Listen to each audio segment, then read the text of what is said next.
बन गए विषयों के दास। कैसे भगवान रामेश्वर और बने हो जगत के असुर। रामेश्वर कैसे?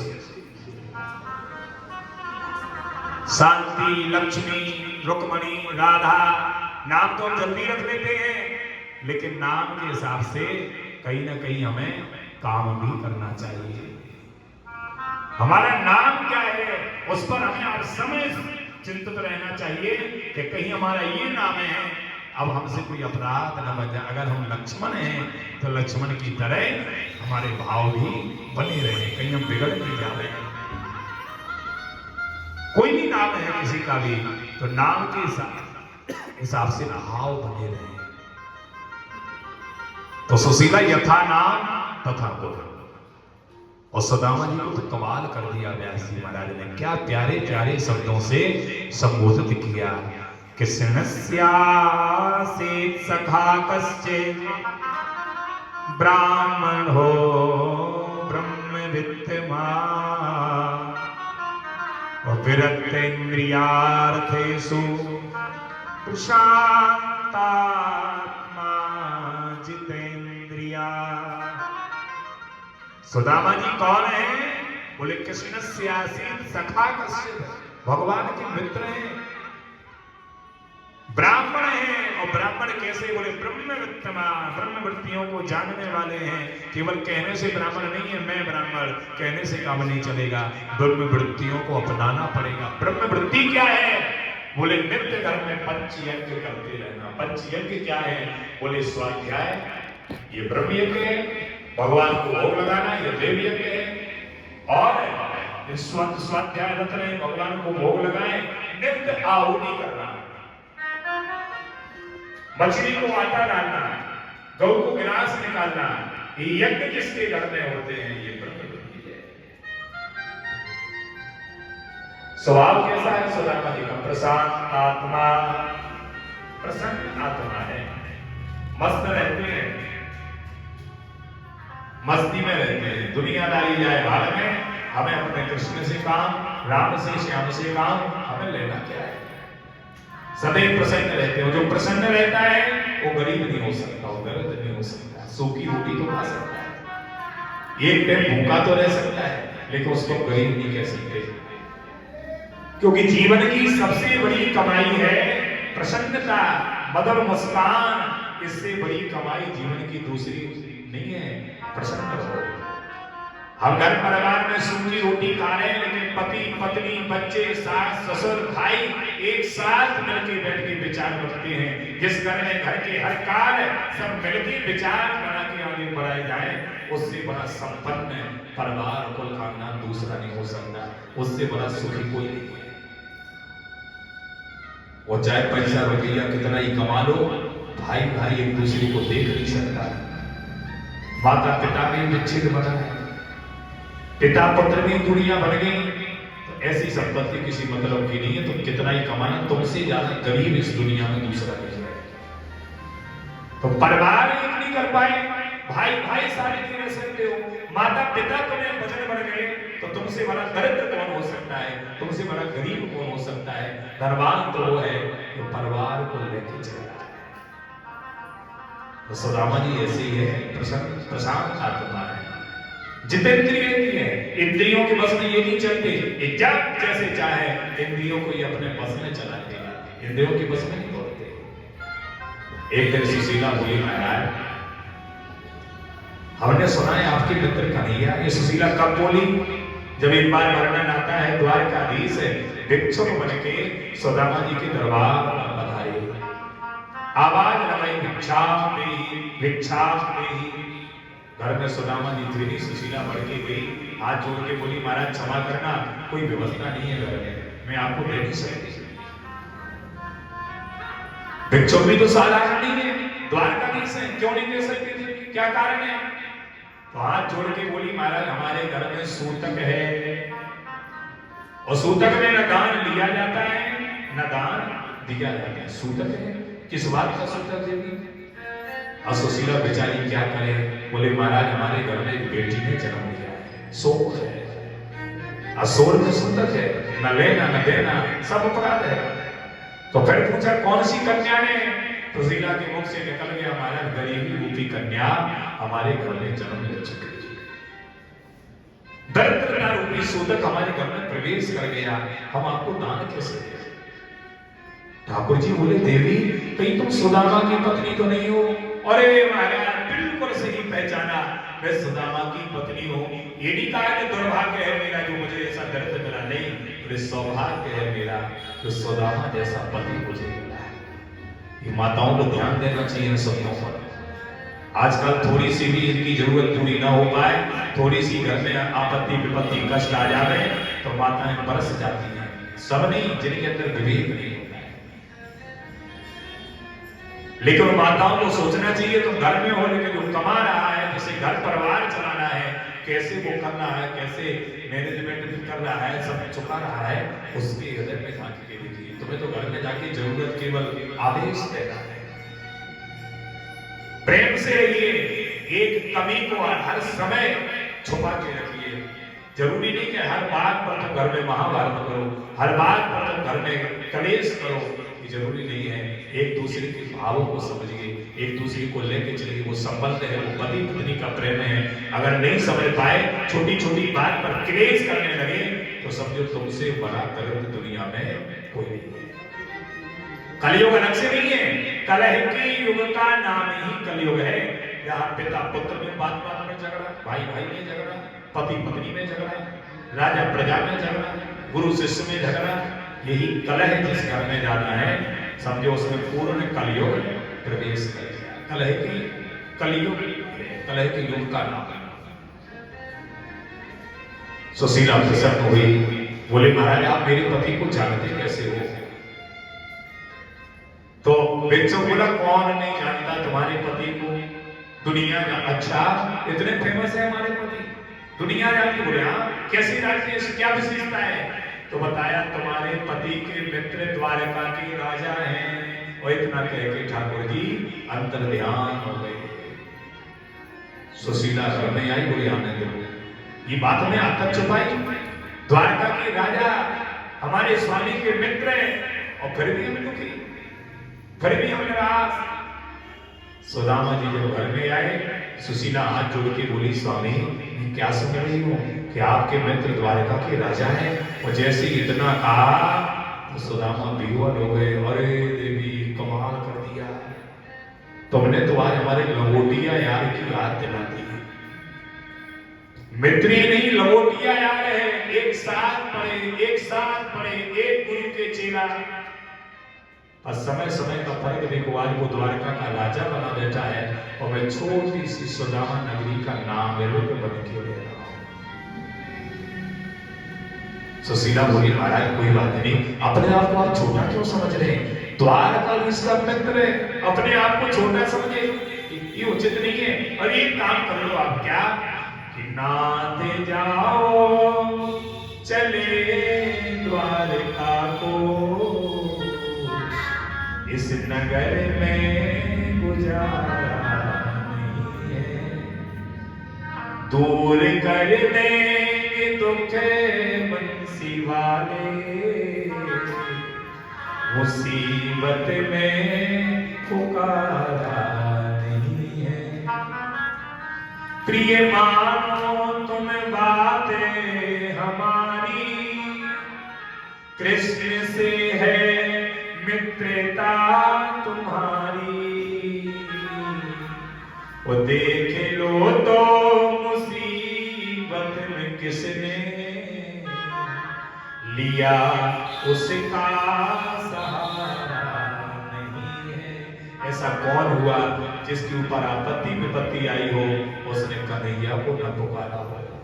ऐसा कौन है? देख लो तो मुसीबत में किसने लिया उसका सहारा नहीं है।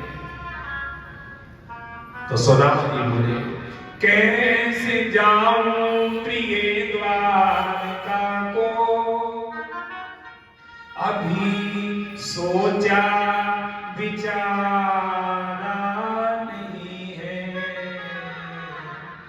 और देख लो तल के कपड़े फटे हैं, हाल अच्छा नहीं है, लेकिन धन्य है पत्नी हो तो ऐसी। सुशीला ने व्यवस्था बनाई। सुशीला बोली, शास्त्र कहते हैं कुछ लोग ऐसे होते हैं जिनसे यदा कदा मिलन होते रहे, प्रेम बना रहता है, संबंध बने रहते हैं। कौन? एक गुरु।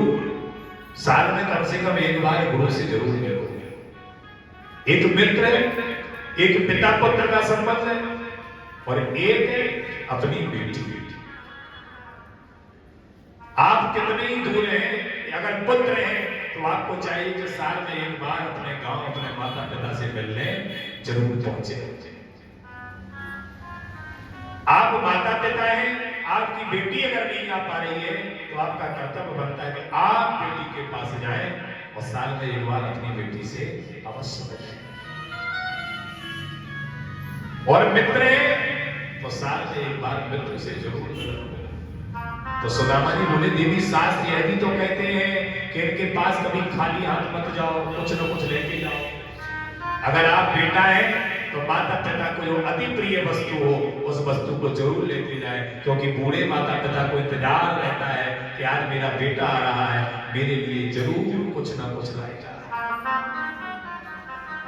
आपको पता है, आप उनके पास रह रहे हैं, जानते हैं आप कि हमारे बूढ़े माता पिता घर में जो रहते हैं उनकी क्या इच्छा है, उनको चाहे खाना ओढ़ना पहनना क्या अच्छा लगता है, वो वस्तु जरूर उनको लेके जाना चाहिए, क्योंकि उन्होंने भी तुम्हारी हर इच्छा पूरी की। जब आप छोटे थे तो माता पिता ने तुम्हारी हर इच्छा पूरी की, कभी तुम्हें रोने नहीं दिया।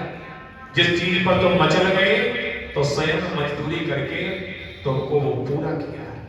और आज जब वो बूढ़े हो जाते हैं, इच्छा करते हैं, तो तुम लोग हंसते हो, देखो बुढ़ापे में इच्छा कर रहे हैं, बुढ़ापा हो गया, इच्छाएं नहीं मरी। तुम्हारी इच्छा क्यों नहीं मरी थी? तुम्हारी इच्छा क्यों जाग रही थी? तुम क्यों हर चीज पर जो जिस पर हाथ रख दिया करते थे, माता पिता ने वो इच्छा तुम्हारी पूरी की। और आज तुम उनके लिए कभी वर्षों में एक आध कोई इच्छा कर दी तो तुम लोग बूढ़े माता पिता का मजाक उड़ाते हो। तो सुदामा जी कहते कुछ ना कुछ लेके जाना चाहिए। अपने बूढ़े माता पिता के पास जाओ, 4-5-10 मिनट माता पिता के पास बैठने की आदत डालो, बैठो। कहने के गए सीधे पत्नी के पास, बच्चों के पास, माता पिता वही बैठे आने का इंतजार कर रहे हैं, तुम्हारे मेरा बेटा आ रहा है, और तुम्हें उनके पास 10 मिनट बैठने का समय नहीं है। जिसकी गोदी कभी तुमने छोड़ी नहीं, जिसकी गोदी छोड़ने का तुम्हारा कभी मन नहीं हुआ, आज उन्हीं माता पिता को तुम्हें 10 मिनट देने के लिए आलस आ रहा है। ये अपराध है। अपनी माँ के पास, अपने पिता के पास ही बैठो, तुम्हें कोई परेशानी नहीं है, अकारण नहीं पूछ लो, कोई दिक्कत तो नहीं है। भली वो तुमसे पूछे बड़ी दिक्कत हो, लेकिन एक बार तुम्हारे सामने मुस्कुरा के बोलेंगे और तुम उनके सामने बड़े सुकून मिलेगा कि हमारा बेटा हमारा है, अभी किसी का नहीं हुआ है, वो हमसे पूछता है, हमारा ख्याल रखता है। इसलिए ये सब बात ध्यान रखो। यही कथा है, कथा अलग से नहीं है। कथा कितनी सुनने का संस्कार नहीं आए तो कथा पर सुनने का कोई मतलब नहीं। तो सुशीला बोली, महाराज आप बाकी चिंता मत करो, मैं आवाल कुछ व्यवस्था बनाती हूँ ले जाने की। 5 घर में गई, 5 रोटी तंदूर लाई, फटे कपड़े में रखे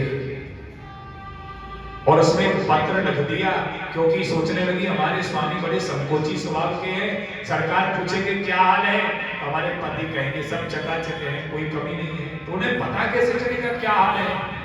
तो पत्र लिख दिया, एक माह 2 पाखों में 2 एकादशी हो, और मेरे घर गोपाल जी नित्य एकादशी हो। सुदामा जी बड़े हाथ में छड़ी है और बड़ी मस्ती से चलते जा रहे हैं, काकरी में दवाई पोटली और मस्ती से जा रहे हैं। कोई चिंता नहीं, कोई फर्क नहीं पड़ता है, चाहे भूखे हो चाहे प्यासे हो। आज तो और आनंद, आज क्या खुशी की कमी, आज सरकार से मिलने जा रहे हैं, मित्र मिलेगा, आपस में दोनों एक हो जाएंगे, इससे बड़ी प्रसन्नता क्या हो सकती है? आगे बढ़े तो क्या देखा, विशाल नदियां है, नदी को पार करना है, कैसे पार करें, कोई केवल भी नहीं है। ये नदियां क्या है? जब जब हम कोई अच्छा काम करने के लिए आगे बढ़ते हैं तो संसार सागर हमारे सामने प्रकट हो जाता है। बुराई रूपी नदियां भगवान ही केवट बन के आ गए। कथा तो विस्तार से है, इसमें केवट जी को भी थोड़ा दर्शन किया गया है, केवट प्रसंग का भी। कितना अद्भुत है। बोले सुदामा कोई और नहीं, रामचरितमानस का केवट ही आज सुदामा बन करके खड़ा है। जब सुदामा केवट ने पार किया था और भगवान कहने लगे उतराई, तो केवट कहता था आज दास के घाट पर आए, इसने पार किया, जब ये आपके घाट पर आ जाए इसे पार कर देना, इससे बड़ी कोई दक्षिणा नहीं हो सकती। बड़ा चतुर था केवट। रामचरितमानस में केवट से ज्यादा चतुर नहीं था कि मांगी ना न केवट आना और कहूं तुम्हारे मर्म में जाना। सरकार हंसने लगे लक्ष्मण जी को देख के, बोले देख लो तुम निष्ठुर सेवा करते हो, हमारा मर्म नहीं जान पाए, और ये नाव चलाने वाला कहता है मर्म में जाने। क्या मर्म जानते हो? बोले छुअत शिला भाई नारी सुहाई, एक शिला को छू लिया वो नारी बन गई। महाराज हमारी तो कठुआ की नाव है, अगर यही कुछ बने बैठी तो हम तो धंधा चौपट हो जाएगा, क्या करेंगे? एक शर्त पर नाम में बैठा हूं कि मैं चरण सरोज पखारन कहूं, अगर आप चरण पाद प्रक्षालन की आज्ञा करें। भगवान बोले ठीक है भाई, पार तो होना है, पका लो। अब बर्तन खोज रहा है। चतुर तो यही बोले बर्तन भी ऐसा हो जो हमारे काम का ना हो। क्या पता बर्तन काम का ना हो, कुछ बन बैठा तो बर्तन ही से हाथ धो बैठूंगा। कठुआ की कठौती लाया और अति आनंद उमगे अनुरागा, चरण सरोज पखारने लगा। ज्यादा समय न लेते हुए पार किया, उतराई थी तो उसने यही मांगा था, जब ये दास आपके घाट पर आ जाए इसे पार कर देना।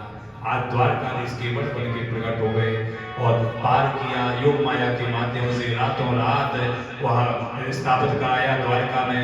अब द्वारका में जैसे ही सुदामा जी की नींद खुली, पूछ रहे भैया कौन सी नगरी है? द्वारकावासी बोलिए द्वारका में आ गया। द्वारका अच्छा द्वारकापुरी। अब अपने कृष्ण का पता पूछ रहे, मेरा कृष्ण कहां मिलेगा?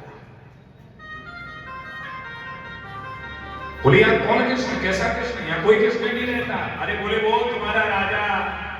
बोले यहाँ का राजा का नाम कृष्ण नहीं है तो क्या है? करुणा वर्णालय कल्पवांचा कल्पतरुत्तरविंदत पीतांबरधारी द्वारकाधीश जी महाराज। सुदामा जी हाथ जोड़ के बोले सुन भैया, तीनों हो तो चाय लाने वाला राजा। हमारे तो बचपन को मित्र, अभी हम इज्जत से नाम ले रहे हैं, कृष्ण ही कह रहे हैं, कनुआ और क्यों करे बातें। और द्वारपाल के पास गए, जैसे ही गए बीच में नगरी का भी वर्णन आया, और अपन कथा भी ऐसा भी न लगे कथा छूटी हो, समय से भी हो जाए, इसलिए मोस्ट शब्दों को स्पर्श करते हुए आगे बढ़े। हम लोग कहते हैं द्वारपालों ने धक्का दिया। ये जो अरे द्वारपालों ये गाना गाया है, कितना प्यारे शब्द है इसमें, लेकिन सबसे पहले इतना कठोर शब्द है जिसने पूरे भजन को नीरस करे चला है। आप लोग कल्पना करो क्या भगवान के द्वारपाल इतने उद्दंडी हो सकते हैं? भगवान के द्वारपाल नतमस्तक हो गए। जब बताया कि वो हमारे बचपन का मित्र है तो द्वारपाल की आंखों में आंसू आ गए। अवश्य हमारे प्रभु के तो आप जैसे ही मित्र हुआ करते हैं। इतना जो इज्जत से सम्मान से आसन दिया, आप यहाँ बैठिए, मैं पता लगा कि आऊं, सरकार शयन कक्ष में प्रवेश तो नहीं कर गए। अब हाल आता हूं, गए हैं, आवाज लगाई, हे नाथ दया करो। और जैसे ही भगवान ने देखा, अरे जय, अरे विजय, क्या बात है, क्या हुआ? जय विजय बोले, नाथ दरबार पर एक ब्राह्मण आया। ब्राह्मण? अरे जय, सत्य ब्राह्मणों के लिए द्वारका के दरवाजे कब से बंद होने लगे? ये नया नियम कब से लागू हो गया? आज्ञा देने की जरूरत कब से लागू हो गई? जय विजय बोली, महाराज अजीब सा लगता है। अजीब? ब्राह्मण अजीब कैसे? बोले आधा पागल सा लगता है। अब भगवान बोले, जय विजय, किसी के फटे कपड़े देख के हम ये तो नहीं कह सकते कि वो पागल है। हो सकता है उसकी मजबूरी हो फटे कपड़े पहनना, शादी उसके पास नहीं हो, किसी की वेशभूषा गंदी देख के हम ये तो नहीं कह सकते वो पागल है। हो सकता है वो आत्मा राम में मस्त हो, उसे देह से कोई लेना ही देना ना हो, अपने आप में मस्त रहता हो, तो पागल कैसे कह सकते हैं? जय विजय बोले महाराज, लेकिन क्या जय विजय बोले शीश पड़ा न धगा तन में प्रभु जाने को आई बस कहीं ना, धोती फटी सिलटी दुपटी पावे को नहीं जा। बोले अजीब सा लग रहा है, शीश पकड़ा जगह कहीं है और धोती में तो वो भी फटी है। द्वार खड़ो तुझे दुर्बल के रहो वसुधा चंदा ऊंचत मीन दयाल को धाम बतावत आप नाम सुना। और जैसे ही सुना क्या सुदामा आया है, सो ठाकुर जी दौड़ लगा दिए, कहीं पीतांबर, कहीं पट, कहीं कवच, कहीं बैजंती, कहीं मुकुट, कहीं बांसुरी और कहीं पादुका। कभी उद्धव को धक्का, कभी प्रद्युम्न को धक्का, कभी अरुण को धक्का, सब गिरते उठते दौड़ते रोते हंसते जा रहे हैं। उद्धव समझ गए जरूर कोई अतिथि महत्वपूर्ण आया है जिसकी आगवानी के लिए ठाकुर जी दौड़ रहे हैं। तुरंत अनिरुद्ध प्रद्युम्न को उद्धव जी ने आदेश दिया, बोले जल्दी सिंहासन सजाओ, जल्दी तैयारियां करो। झटपट द्वारका की तैयारियां होने लगी और क्या भाग्य है, ठाकुर जी दौड़ रहे हैं। पूरी द्वारका हिल गई। ऐसा कौन सा महापुरुष आ गया जिसके लिए आगे ठाकुर जी इतने आगवानी करने के लिए नहीं गए, आज ठाकुर जी दौड़ रहे हैं। ये है भगवान के प्रति समर्पणता की अद्भुत भाव, जिनसे दुनिया जिन्हें देख के हंसती है, जिन्हें देख के मजाक उड़ाती है, आज उनके लिए ठाकुर जी दौड़ रहे हैं आगवानी के लिए। इधर सुदामा जी लौटने लगे थे, अरे अब वो द्वारका का राजा बन गया है, उसे हमसे कोई लेना देना नहीं। और सुदामा तुम्हें भी ऐसा नहीं करना चाहिए, इतने बड़े राजा को तुम अपना मित्र बता रहे हो, उसे शर्म भी तो आएगी तुम्हें गले लगाने से। ऐसा सोच के सुदामा जी लौटने लगे। तब तक आवाज आई, मित्र सुदामा। मुड़ के सुदामा ने देखा और आप लोग से भी मैं प्रार्थना करता हूं आप भी दर्शन करें। ठाकुर जी दोनों हाथ उठा के दौड़ रहे, मित्र सुदामा सुदामा सुदामा बार बार। इधर से जब सुदामा ने देखा तो सुदामा ने कन्हैया ये दोनों हाथ करते हुए और दौड़ लगा दी। इधर से दोनों मिले, चार मिले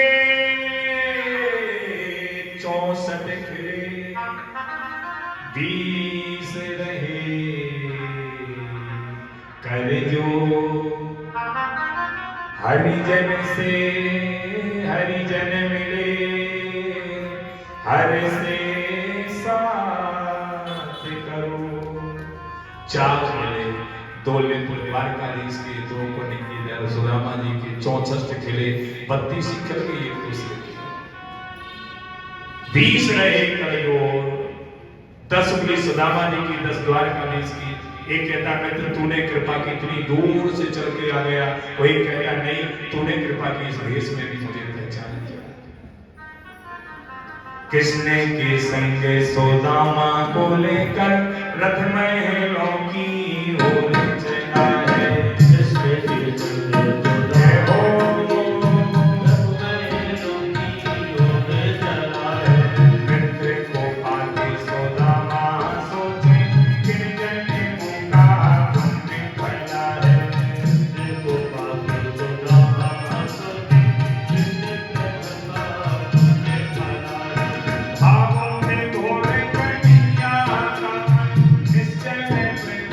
साथ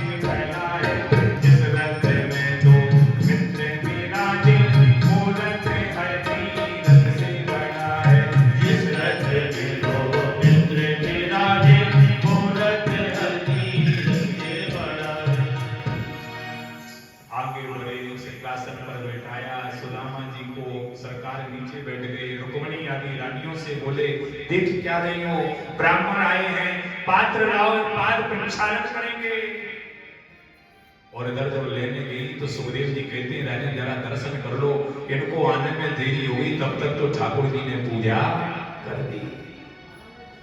पादुका को चरणों को देखा तो कांटे चुभे, हाथों से निकाल रहे, हाथों से नहीं निकले तो तलवार लाए मुख के पास दांतों से निकाल रहे। मित्र ये हाल तो सुदामा जी कहते अरे कन्हैया तू ना जाने भैया ये किसान जी के पाव है, जिन पावन में तो ऐसे कांटे चुभे रहे। कन्हैया बोले लेकिन मित्र हमें ठीक नहीं लग रहा है। देख सुदामा की दीन दशा, करुणा करके करुणा निधि रोए। करुणा निधान करुणा दिखाने लगे। पानी पना ते को हाथ छुओ नहीं, नैन के जल सो पग धोए। हाय महा दुख पाए सका तुम आए कितने न कितने दिन हुए, कहाँ ऐसा अनेक प्रकार से सरकार ने आतिथ्य किया। फिर 56 व्यंजन लगाए तो सुदामा जी को शर्म लग रही है कि अगर मैं दोनों हाथों से पाने लगा तो ये भीड़ भाड़ क्या सोचेगी कि कभी मिला नहीं, गरीब को तो हर जगह आ पाता है। ये सब मजाक उड़ाएंगे, देखो देखो कैसे पा रहा है, कितने दिनों का भूखा है। तो सुदामा जी ने मना कर दी, भैया कन्हैया ये सब पावे की इच्छा ना है। कन्हैया बोले बा इतनी मेहनत से बनाया है तो पाना ही पड़ेगा। तो सुदामा जी बोले भैया नाना प्रकार के व्यंजन पाए तो बुद्धि खराब रह जाए, सादा दाल रोटी खाओ मस्त रहो। जितने ज्यादा चटक मटक के भोजन करोगे उतनी ज्यादा बुद्धि बिगड़ेगी, लोगों का घर बन जाएगा। तो कन्हैया कहते हैं भैया आप ना जानो व्यंजन को व्यंजन मान के पाव जाए तब वही बुद्धि खराब, और व्यंजन को अगर हमारा प्रसाद मान के पाव जाए तो खराब हो बुद्धि बढ़िया है, ये हमारा प्रसाद है। ऐसे ऐसे दोनों में आदान प्रदान भावों का हुआ। और जब कन्हैया एकांत में बैठे सुदामा जी के साथ तो पूछने लगे, बोले भैया एक बात बताओ शादी ब्याह किया कैसे घूम रहे हो? सुदामा जी थोड़ा लज्जित हो गए, हाँ भैया ब्याह तो किया। भगवान बोले अच्छा बुलाया नहीं, याद नहीं किया, विवाह कर दिया। सुदामा जी ने माफी मांग ली। माफी तो इसलिए मांगी कि अभी सुदामा जी को पता नहीं है कि जितने करके बैठा है। हाथ जोड़ के बोले भैया क्षमा कीजिए, बुलाना भूल गए। भगवान बोले चलो कोई बात नहीं, अब एक बात बताओ हमारी भाभी ने भेंट में क्या रखा है? आज सुदामा जी लज्जित हो गए। ये वैभव, ये राजपाल, ये रानियां, यहाँ की महिमा प्रभुता, इसको देख के सुदामा जी सोचने लगे मैं भेंट क्या दूं। चावल पूरी 4 प्रकार के, त्रिभुवन की जहाँ संपदा अन्न धन के भंडार, त्रिभुवन की जहाँ संपदा अन्न धन के भंडार।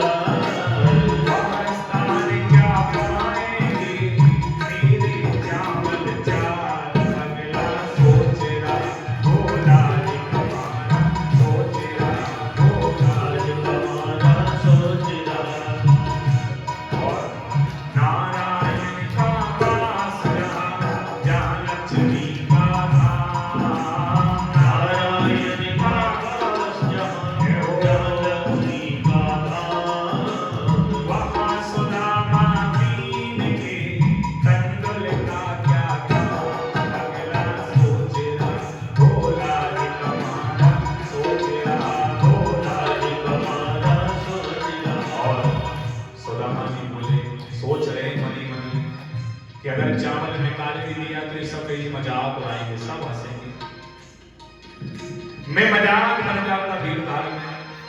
सब सोचेंगे बताओ चावल लाए हैं भेंट में, वो भी 4 प्रकार के। क्या सोचेंगी रानिया, वो क्या सोचेंगे दास, सहना होगा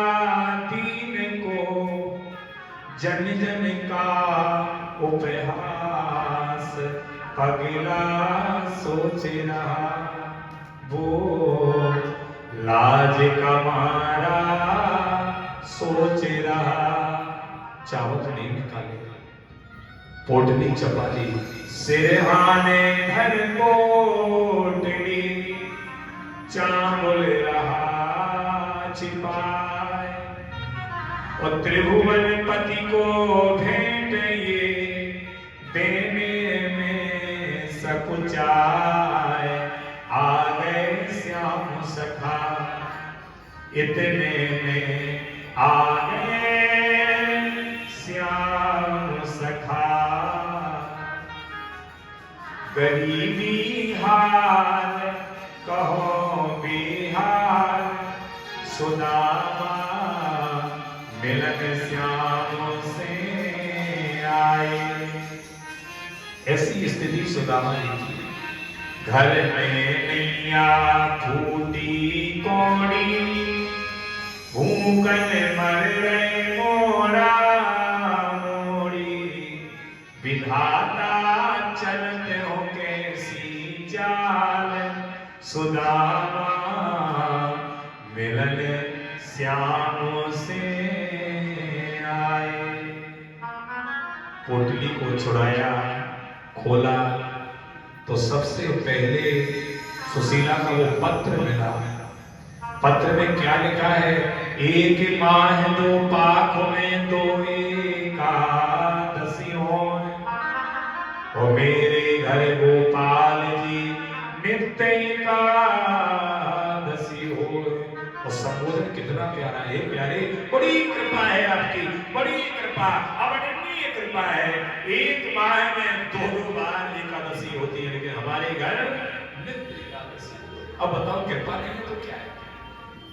दो बार बड़ी मुश्किल से व्रत रहती है जीवात्मा, और हमारे परमात्मा विराजमान है, रोज एकादशी मनाते हैं। ठाकुर जी समझ तुरंत पत्र की रेखा को बदल दिया, अपने हाथ से लिखा क्या? होनी थी सो हो गई, अब ना ऐसी होए, और तेरे घर ही भाभी जी नित्य द्वादशी हो।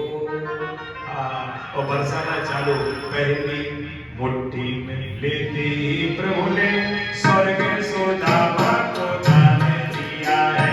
पहली मुट्ठी में लेते प्रभु ने स्वर्ग सुदामा को दान दिया है। दूसरी मुट्ठी में पृथ्वी लोके का वैभव मित्र को सौंप दिया है। दूसरी मुट्ठी में प्रभु ने लोक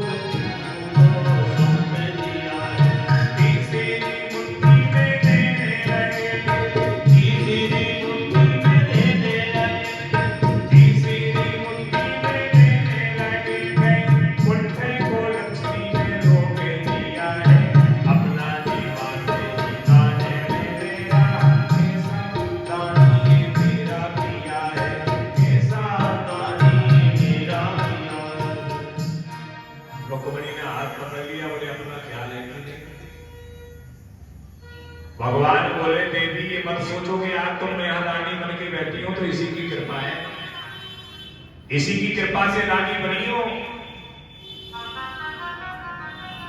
रुक्मणी बोली महाराज आप भी मत बोलो कि ये वही ब्राह्मण है जिसने आपके वक्षस्थल पर पारक प्रहार किया था और आप इतने मस्त हो गए हो। अंत में रुक्मणी ने कहा महाराज हम तो ये कहना चाहती है कि सारों प्रसाद अगर आप एक पा जाएंगे तो हमें क्या मिलेगा। ऐसे सुंदर आदान प्रदान भक्तों के आगे वर्णन आता है। बहुत दिनों तक सुदामा जी वहां रहे। बाद में सुदामा जी ने कहा भैया सुदामा नगरी सोनी पड़ी है, अब हमें आज्ञा दो, अब हम जाना चाहते हैं। भगवान बोले ऐसे कैसे जाओगे, हमारी पत्नियों को आशीर्वाद दे जाओ। केवल पत्नी कहने तो बात अलग थी, पत्नियों को बहुवचन चुना हुआ है। सुदामा जी को ऊंचे आसन पर बैठाया और क्या देखा लंबी कतार लगी हुई है, लंबी लाइन। भगवान देख रहे हैं। सुदामा जी भगवान से बोले लाला कन्हैया ये सब गांव पर आके इकट्ठे करने की काजी जरूरत पड़ गई, ये भीड़ भाड़ क्यों जोड़ ली? तो कन्हैया बोले धीरे बोलो महाराज धीरे, ये गांव पर आके ना है तो कौन? बोले सब पर्सनल है, सब अपनी है। अच्छा बोले कितनी है? बोले आशीर्वाद देते जाओ गिनती करते जाओ। फरमाए महाराज मैं भगवान की प्रथम पत्नी रुक्मणी प्रणाम करती हूँ। भगवान सुदामा अच्छा तो हमारे कन्हैया की चरणानुरागिनी तुम हो, अखंड सौभाग्यवती पत्रवती भवस्वी तपस्वी मनस्वी योगस्वी भवा। बड़े बड़े आशीर्वाद। मैं दूसरी जामवती, मैं तीसरी सत्यभामा, मैं चौथी कालिंदी, मैं पांचवी मित्रवृंदा, मैं छठवीं जागृति, मैं सातवीं लक्ष्मणा, मैं आठवीं भद्रा। अपनो अपनो नाम अपनी अपनी गिनती और सुदामा जी आशीर्वाद देते जा रहे। आवाज कहां तक काम करें बूढ़े? धीरे धीरे हाथों ने काम करना बंद कर दिया, गर्दन हिलाते जा रहे। खुश रहो। अब जब गर्दन दर्द करने लगी तो कन्हैया को बुलाया, ललित कोई हो? कन्हैया है, बोले सांची सांची बता भैया कितनी है? भगवान बोले बात ज्यादा थोड़ी है, 16,108 तो है। सुदामा जी ने माथे पर हाथ ठोका, फिर भी कह रहा ज्यादा थोड़ी है।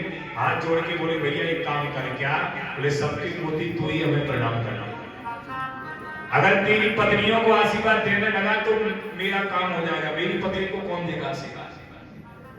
तू हमें प्रणाम कर ले, तुझे आशीर्वाद दे देता हूं। और इतना कह के सुंदर भगवान ने प्रणाम किया। सुदामा जी ने जब विदाई मांगी तो भगवान ने कहा सुनो, ये जो कपड़े हमने पहनाए थे वो उतार के रख के जाओ, अपने वही फटे कपड़े पहनो। सुदामा जी तंग रह गए, बोले ये तो हमसे बड़ा भिखारी निकला, इसने तो कपड़े उतरवा दिए। ऐसा क्यों किया भगवान ने? क्योंकि सुदामा जी का स्वाभिमान था कि मैं किसी के सामने हाथ नहीं फैलाऊंगा। तो भगवान को दया थी कि हमारे मित्र का स्वाभिमान नष्ट न हो जाए।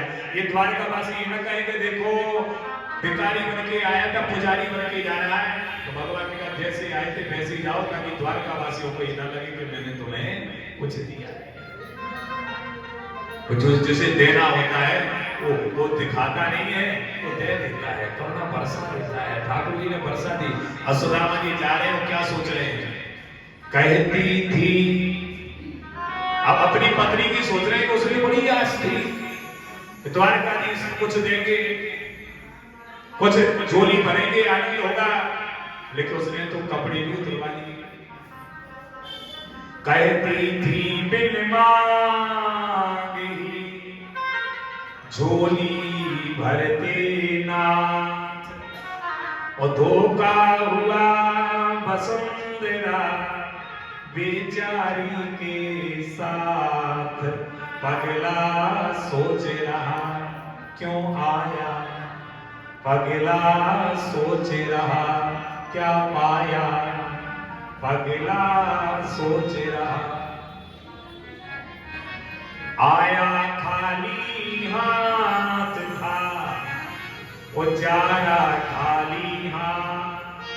कैसे दीन दयाल हो, कैसे दीनानाथ, पगला सोच रहा।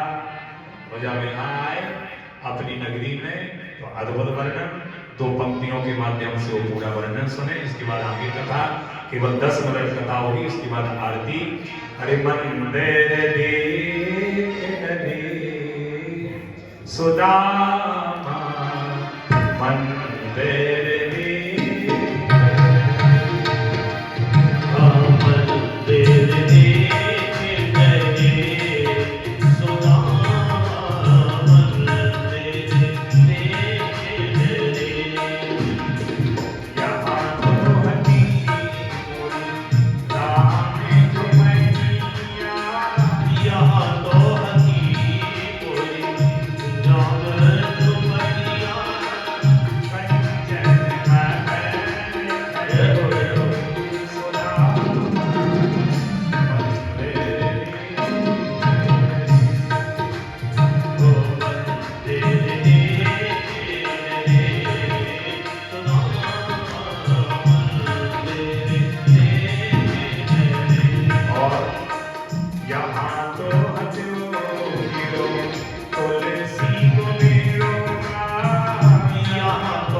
यहाँ तो हती पूरी पत्नी सुशीला। अब बताइए, बड़े अच्छा गया भगवान से मैंने पत्नी से यहाँ तो बैठा, यहाँ तो दासी दासी दिखाई दे रहे हैं, चारों तरफ ऐश्वर्य दिखाई दे रहा है। यहाँ तो हती पूरी पत्नी सुशीला। यहाँ तो हती पूरी पत्नी सुशीला। राम श्री दास हरि सुदामा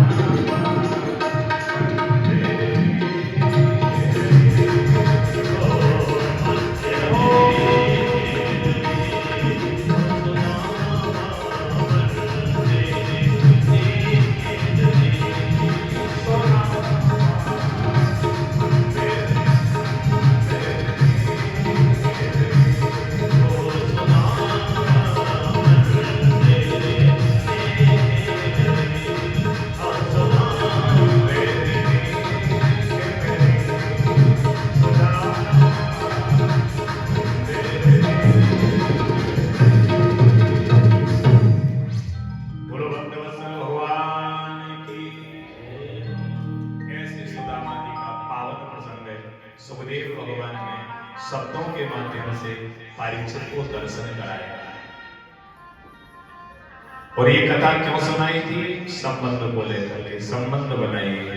जब तक ठाकुर जी से संबंध नहीं हुए तब तक हमारा जीवन धन्य होने वाला नहीं है। और कल भी हमने बताया था संबंध का मतलब क्या है। जो तुम्हारे पास नहीं है वो ठाकुर जी को मान लो। भाई नहीं है, इनसे बढ़िया कोई भाई मिलने वाला नहीं है। माता पिता नहीं है तो इनसे बढ़िया कोई संबंध कृपा करने वाला नहीं है। पुत्र नहीं है तो यहाँ के पुत्र तो छल लेंगे, धोखा दे देंगे, संपत्ति से प्रीति करेंगे। और इसको बनाया तो यहाँ भी और वहां भी, दोनों जगह सारे